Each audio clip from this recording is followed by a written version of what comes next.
তাতেও যখন কাজ হয় না তখন কি বলছে আপনারা আমরা তো একই জিনিস, রোজা আর পূজা একই জিনিস, আমরা একই, ধর্মটা কি একই? এটার সাথে আরেকটা মেলানো যায় না। অতএব এটাও যখন আর কাজ হচ্ছে না, এখন তারা বলছে যে আমাদের মুসলমান ভাইদের সাথে তুমি প্রতারণা করেছে, বলছে আমরা ইসলামী রাষ্ট্র কায়েম করবো না।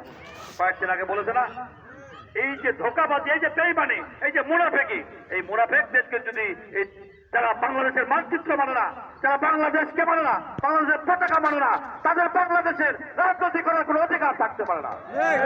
তাই আজকে আমাদেরকে হিন্দু মুসলিম সবাইকে ঐক্যবদ্ধ হতে হবে।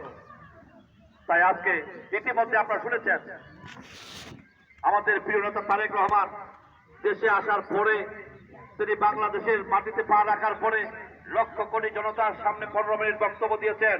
তিনি বারবার বলেছেন আমরা হানাহানি রাজনীতি করতে চাই না, আমরা প্রতিহিংসার রাজনীতি করতে চাই না, সকল নিরাপত্তা নিশ্চিত করতে